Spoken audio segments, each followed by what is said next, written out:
Topic में हम बात कर रहे हैं। इस टॉपिक का नाम है टाइप्स ऑफ कमर्शियल बैंक, कि बैंक के कौन कौन से टाइप होते हैं। उन टाइप्स के बारे में हम आपसे यहाँ पर बात करने वाले हैं।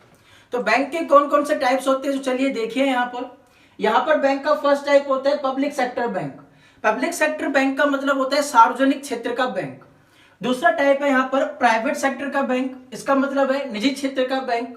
तीसरा आता है फॉरेन बैंक, विदेशी बैंक, रीजनल रूरल बैंक, क्षेत्रीय ग्रामीण बैंक।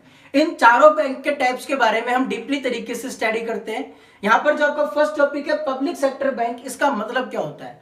पब्लिक सेक्टर बैंक का मतलब होता है कि एक ऐसा बैंक जिसकी शेयर कैपिटल 50% से ज्यादा या तो सेंट्रल गवर्नमेंट के पास हो या फिर आरबीआई के पास, रिजर्व बैंक ऑफ इंडिया के पास होती है, तो उसे हम कहते हैं पब्लिक सेक्टर का बैंक।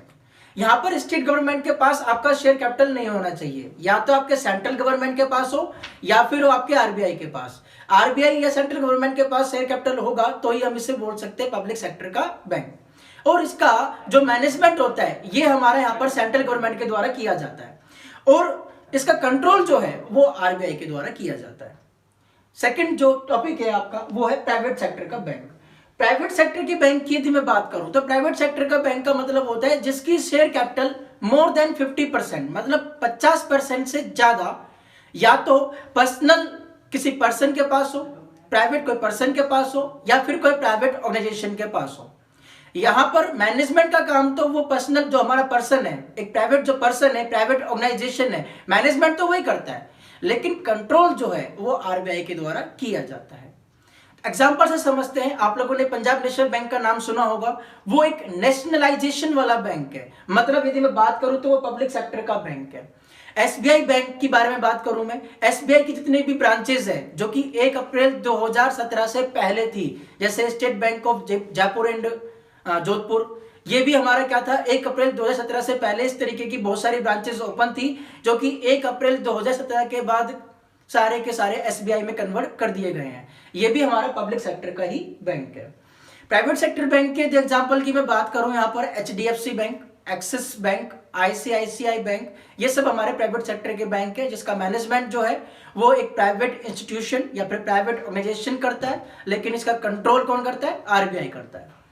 नेक्स्ट मैं बात करता हूं यहाँ पर फॉरेन बैंक के बारे में। फॉरेन बैंक का मीनिंग क्या होता है। फॉरेन बैंक का मीनिंग होता है जिसका रजिस्ट्रेशन फॉरेन कंट्री में हुआ है, जिसका हेड ऑफिस वो भी फॉरेन कंट्री में है, लेकिन इंडिया के अंदर वो ब्रांचेस में वर्क करता है, तो वो हमारा एक फॉरेन बैंक कहलाता है।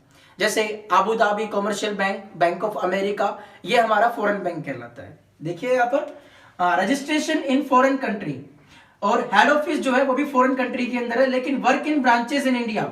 इंडिया के अंदर वो क्या काम करता है, ब्रांच के रूप में काम करता है, अपनी शाखा के रूप में काम करता है, इसलिए वो इंडिया के लिए एक फॉरेन बैंक कहलाता है। नेक्स्ट आता है हमारा रीजनल रूरल बैंक, क्षेत्रीय ग्रामीण बैंक। क्षेत्रीय ग्रामीण बैंक क्या होता है।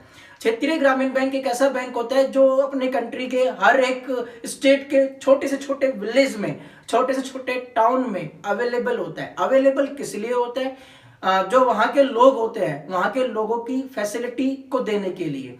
वहाँ के जो लोग होते हैं, जैसे ज़्यादातर हमारे वहाँ पर फार्मर अवेलेबल होते हैं, तो फार्मर को क्रेडिट फैसिलिटी देने के लिए। क्रेडिट फैसिलिटी ही क्यों, क्योंकि फार्मर को फसल उगाना है, तो फसल उगाने के लिए वो साहूकार के पास या फिर महाजन के पास जाते हैं पैसा उधार लेने के लिए।